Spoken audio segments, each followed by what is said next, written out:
Bahujan Samaj party की राष्ट्रीय अध्यक्ष मायावती ने कहा है 2022 में होने वाले यूपी के विधानसभा चुनाव में हम किसी भी पार्टी से गठबंधन नहीं करेंगे और अपने बलबूते चुनाव लड़ेंगे। मायावती काशीराम की 27वीं जयंती पर उन्हें श्रद्धांजलि अर्पित करने के बाद लखनऊ में मीडिया को संबोधित कर रही थी। उन्होंने कहा है हम चुनाव को लेकर अंदर ही अंदर काम कर रहे हैं। हम किसी से ज्यादा रणनीति का खुलासा नहीं करते।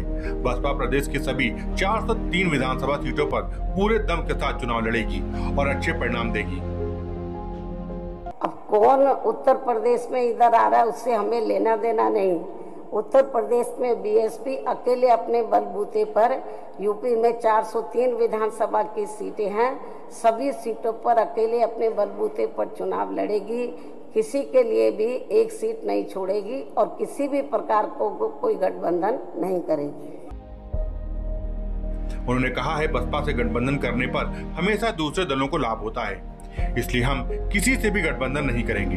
मायावती ने अपने समर्थकों से कहा है कि विरोधी दलों के साम दाम दंड और भेद के हथकंडे से सावधान रहें और पार्टी को चुनाव में अच्छी सफलता दिलाकर बसपा मूवमेंट को सफल बनाए।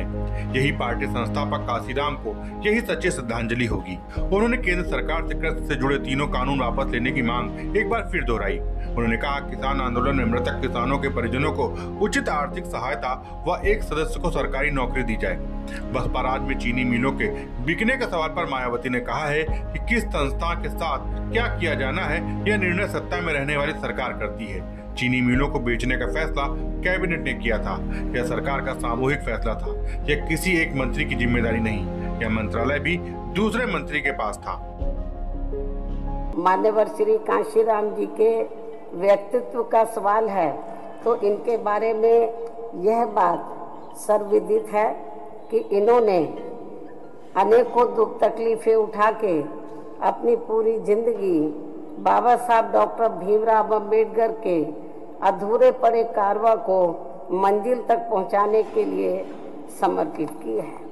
और अब उनके देहांत के बाद पूरे देश में एकमात्र बीएसपी पार्टी ही उनके इस अधूरे पड़े कार्य को आगे बढ़ाने में पूरे जी जान से लगी हुई है, ताकि इन वर्गों के लोग यह समाज में दूसरे वर्गों की तरह मान सम्मान के साथ अपनी खुशहाल भरी जिंदगी व्यतीत कर सके।